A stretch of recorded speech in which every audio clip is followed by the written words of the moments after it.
Estás escuchando un nuevo capítulo de Tras Hegel, donde Maki y Néstor te acompañarán a leer e interpretar la fenomenología del espíritu, una de las obras más ambiciosas de la filosofía. Y es que entre no saber nada y saberlo todo, ellos saben algo.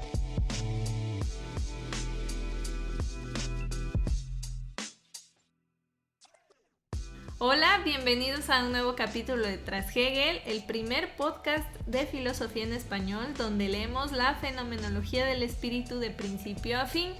Yo soy Maki. Y yo soy Néstor. ¿Y qué vimos en el capítulo anterior? El capítulo anterior iniciábamos una sección importantísima que es la del espíritu, tratando de definir el concepto o de al menos dar algunas pistas para profundizar. En este capítulo vamos a leer el inicio del apartado A, el espíritu verdadero, la eticidad. Y vamos a abarcar muchos números porque aquí ya el índice se pone medio locochón. Vamos a hablar de la ley humana, la ley divina y la justificación del singular.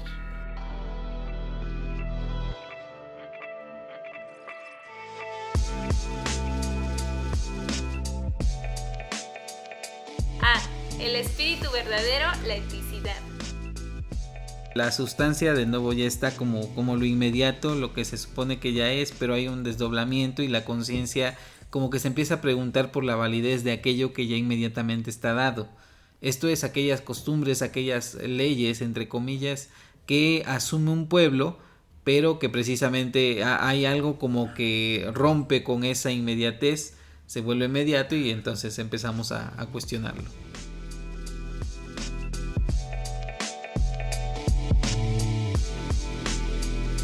A. El mundo ético, la ley humana y la ley divina, el hombre y la mujer. 1. Pueblo y familia, la ley del día y el derecho de las sombras. Otra vez vamos a hablar de la diferencia entre lo singular y lo universal, pero ahora corresponde al pueblo y a la familia, ya no al individuo y a la comunidad. Pero a todo esto, ¿por qué esto es parte del apartado espíritu y no del apartado razón? Llevamos muy poquito del espíritu, ¿no? Sí. Porque aquí ya estamos hablando de espíritu y no seguimos en lo mismo cuando pareciera que seguimos hablando de lo mismo. Claro porque que es estamos hablando de leyes, ¿no? Como estamos hablando de Hegel, hablamos siempre de lo mismo, pero agregándole algo más. Ajá. Entonces estamos hablando como siempre y como nunca de una lucha y una tensión entre lo singular y lo universal. Pero esto ya encarnado como en comunidades más definidas esencialmente. Esto es en un pueblo, esto es en los griegos, esto es en las polis, en donde ya hay una constitución que define a la polis y que reúne a los hombres, a los varones de determinada edad que constituyen a esa socialidad. Esa es una ley, esta tensión va a surgir entre este grupo o esta ley humana con aquello que queda como relegado, aquello que no entra del todo, porque el ciudadano es el que está en la asamblea y son varones, como estábamos diciendo. Uh-huh. Lo que queda excluido es la mujer, lo que queda afuera en las sombras es la familia, porque lo importante es la comunidad, el todo, el que todos trabajemos por el bien de esa comunidad. Uh-huh. Pero, ¿qué pasa con lo otro? Podemos poner un ejemplo así muy breve y muy peculiar que es Sócrates y Jántipa.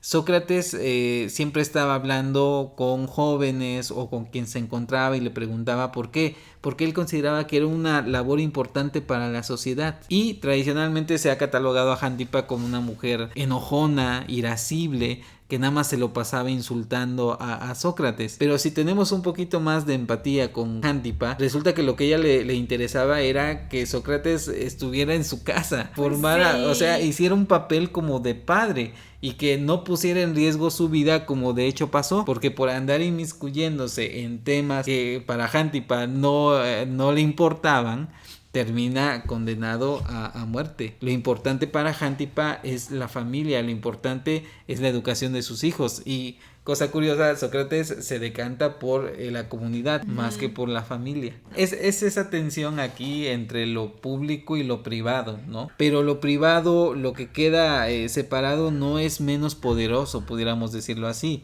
Y esta tensión surge precisamente en los momentos más fuertes del individuo, cuando nace y sobre todo cuando muere. Yo creo que como que se rompe un poquito esta esta barrera que antes separaba tajantemente entre que por un lado estaba la vida pública y por otro la vida privada. Porque resulta, y algo que también Hegel va a considerar, que la familia no está del todo deslindada, pero no es lo mismo lo que te une a ti como ciudadano que lo que te une como familiar.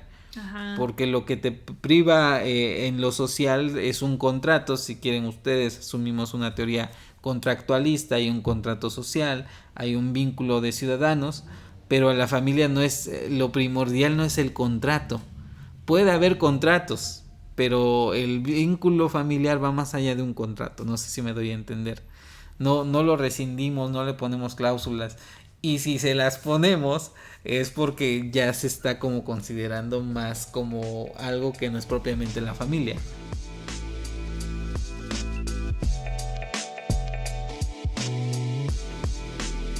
Alfa, la ley humana. Nos saltamos un poquito al siguiente hablando de la familia, pero ¿qué es la ley humana? Aquí sí ubicamos que es la comunidad y el individuo, y lo que yo observaba es que aquí ya estamos en espíritu y normalmente cuando cambiábamos como que de gran apartado volvíamos a empezar como desde observación, ¿no? Sí. Cuando decíamos, pásamele esto, de aquello, Ajá. y la observación de la naturaleza en que ves cosas. Sí. Y aquí ya no estamos empezando desde lo abstracto, sino ya nos fuimos directo a las leyes, ¿no? Así es. Y leyes sociales, hay que decirlo, ¿no? Y eso es a lo que Hegel se refiere con la ley humana. Sí, hay que señalar que el contrato que priva, por decirlo, sobre un Estado moderno es muy distinto al que era constituido por un pueblo tan pequeño como pueden ser las polis, y que tenían esta capacidad de que todos podían hablar porque tenían derecho a la palabra. Esas características definían mucho a esa comunidad, pero ahí el punto clave es que también eras parte de una familia. El problema es que esas familias se tenían que supeditar a lo que dictaba la comunidad, y la tensión estaba como que siempre latente.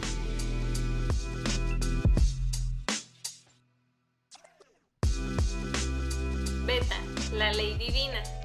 En esto último que dijiste, vemos la contradicción entre familia y pueblo, porque el debate aquí es que la familia es un núcleo y hay un vínculo distinto con la familia al que te define como ciudadano, ¿no? Que ya habías mencionado. Sí. Pero entonces, ¿cuál es el fin de la familia? ¿O por qué entra en conflicto con la sociedad? Porque si entran en conflicto es claramente que no tienen los mismos fines. Es un poco de todo, pero el núcleo no puede ser. Cuando digo que es un poco de todo, es que es un poco de material. El patrimonio constituye una familia, pero el principal vínculo de los integrantes de una familia no es que acumulemos un montón de cosas y nos las heredemos, aunque tiene que ver. Que nos peleemos por los terrenos de la abuela, ¿no? Historia real. Pero no se trata de eso, se trata de un vínculo de amor, de una reciprocidad, de algo que no te puede dar el Estado.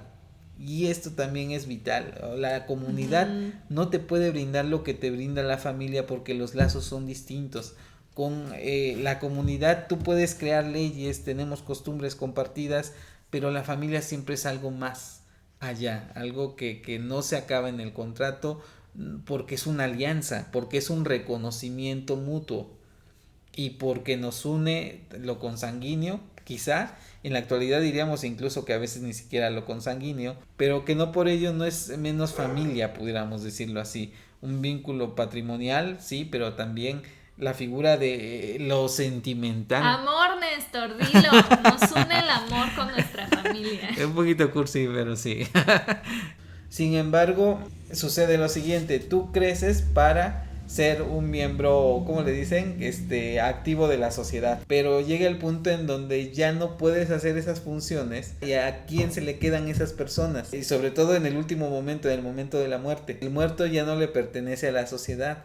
El muerto le pertenece a la familia. Porque ya es algo personal, porque ya es algo donde no te considero a ti como ciudadano, sino que tú eres parte de tal. Una familia. Claro, sí, eso te define a ti. Pero a lo que va Hegel, tú eres un ciudadano más, por muy bueno que sea yo en lo que haga, el día de mañana llega alguien que lo haga mejor. Y como ciudadano, pues van a pasar y no importa. Pero si yo me muero, para el Estado no pasa nada, pero para mi familia sí. O eso queremos pensar. Esperemos que así sea, ¿no? Es igual. Pero es eso, ¿no? Y esta diferencia porque una cosa es la constitución que rige a una polis o a un pueblo y otra cosa es el vínculo sanguíneo que nos une a los familiares. ¿Y por qué estamos hablando en la ley divina de la familia? O sea, es una ley que nos viene de atrás. Entonces, aunque la Constitución diga una cosa, aunque el Estado de Derecho diga una cosa, hay una ley representada por la mujer y por la familia que está más allá y que escapa.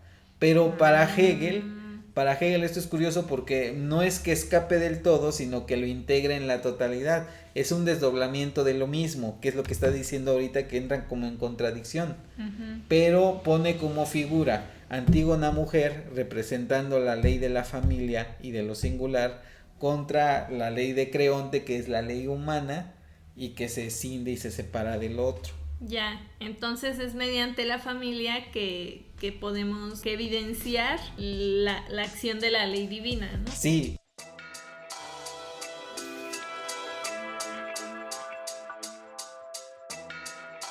Gama, la justificación del singular.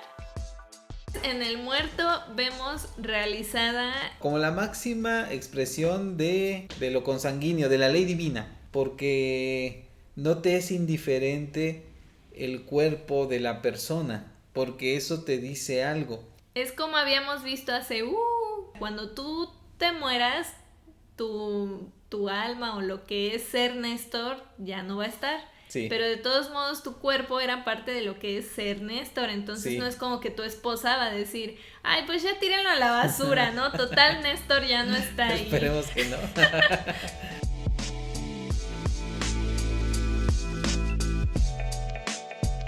Estaba yo pensando en el caso de un ejemplo radical que sería a lo mejor en los campos de concentración.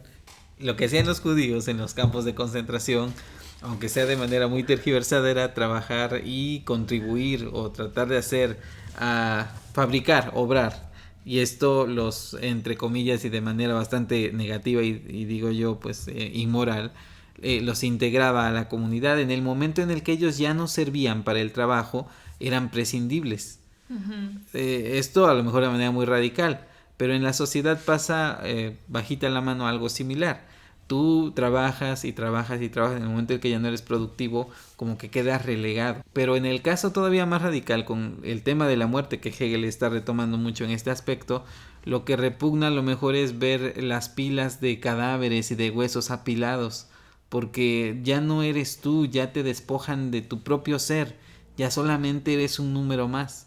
Ajá. Y lo que busca la familia es ese reconocimiento y ese decir, bueno, ya no está, pero aquí antes esta persona era mi padre, era mi abuelo, era mi alguien, era es lo que nos une con el lazo, lo que nos reconcilia incluso. Aunque ya no sea para mí, yo ya no soy un ser en y para sí soy para los otros y de una manera vital. Porque es para mí, mi abuelo, para mí, mi abuela, para mí, el recuerdo de. Y eso nos mantiene vivos, nos mantiene, vivos en una tradición, en un grupo, en una familia. Ahí menciona también, a lo mejor yo me estoy proyectando por mi situación familiar. Pudiera ser. Pero me parece entender que Hegel dice que el pariente muerto, sí, su cuerpo, incluso aunque no lo deseches, ¿no? Ya se entierra y le rezas y el cuerpo y ya descansa mi tía y así, pero que incluso ese familiar sigue formando parte de la familia, ¿no? Por supuesto.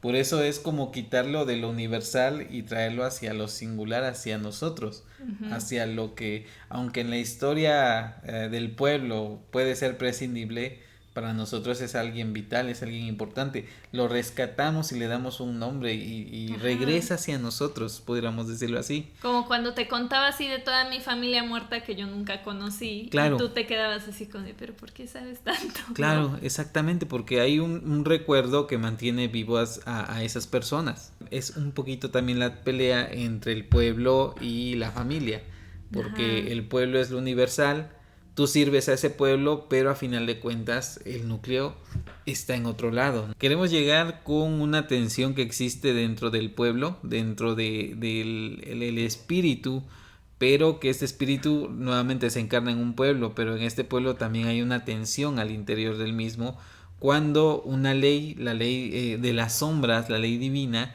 se pelea con la ley del día, la ley del hombre, la ley humana. Porque la ley humana es una como que podemos ver claramente y la ley divina no tanto, ¿no? Sí, y porque, que... digo, prácticamente uno puede asumir esa postura de, pues, ¿por qué le lloran al muerto si ya no está ahí, ¿no? Y eso ya es un cadáver. Por eso se llama de las sombras, porque es ya así más como difícil de discernir. Lo que pasa es de que lo que está a la luz del día es lo evidente, ¿no? O sea, lo evidente que una costumbre resulta para nosotros tal cual. Pero lo contrario al día es la sombra, porque aunque no esté explícitamente dicho, también manda. Ajá. Y también como que te impone a decir, es que aunque esto los hombres lo asuman que es así, ¿por qué no puede ser de otra manera? Nuevamente con la tensión de Antígona, como que se entiende ese vínculo que existe entre lo masculino y lo femenino, entre el pueblo y la familia, y entre lo humano y lo divino.